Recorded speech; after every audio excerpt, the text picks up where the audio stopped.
The Elves and the Shoemaker. There was once a shoemaker who worked very hard and was very honest. But still he could not earn enough to live upon, and at last all he had in the world was gone, save just leather enough to make one pair of shoes. Then he cut his leather out, all ready to make up the next day, meaning to rise early in the morning to his work.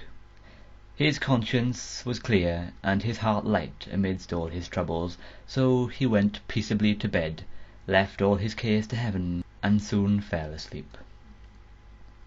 In the morning, after he had said his prayers, he sat himself down to his work, when, to his great wonder, there stood the shoes already made upon the table. The good man knew not what to say or think at such an odd thing happening. He looked at the workmanship.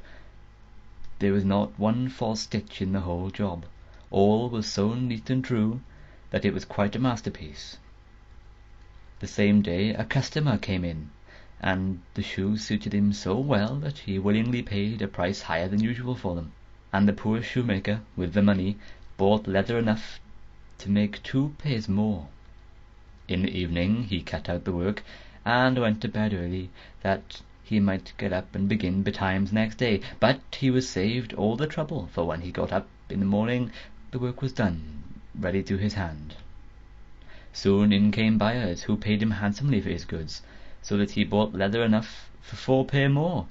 He cut out the work again overnight, and found it done in the morning as before, and so it went on for some time. What was got ready in the evening was always done by daybreak, and the good man soon became thriving and well off again.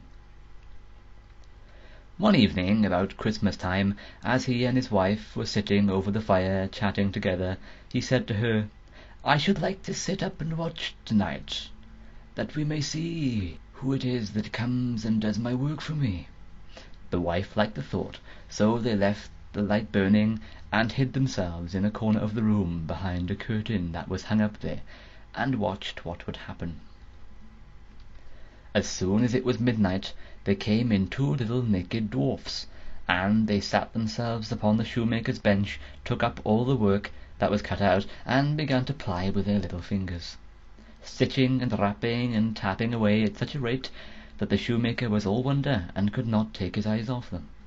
And on they went till the job was quite done, and the shoes stood ready for use upon the table. This was long before daybreak, and then they bustled away as quick as lightning. The next day the wife said to the shoemaker, "These little wights have made us rich, and we ought to be thankful to them, and do them a good turn if we can. I am quite sorry to see them run about as they do, and indeed it is not very decent, for they have nothing upon their backs to keep off the cold. I'll tell you what, I will make each of them a shirt and a coat and waistcoat, and a pair of pantaloons into the bargain, and do you make each of them a pair of little shoes." The thought pleased the good cobbler very much, and one evening, when all the things were ready, they laid them on the table instead of the work that they used to cut out, and then went and hid themselves to watch what the little elves would do. About midnight in they came, dancing and skipping, hopped round the room, and then went to sit down to their work as usual. But when they saw the clothes lying for them, they laughed and chuckled, and seemed mightily delighted. Then they dressed themselves in the twinkling of an eye, and danced and capered and sprang about as merry as could be, till at last they danced out of the door and away over the green. The good couple saw them no more, but everything went well with them from that time forward, as long as they lived.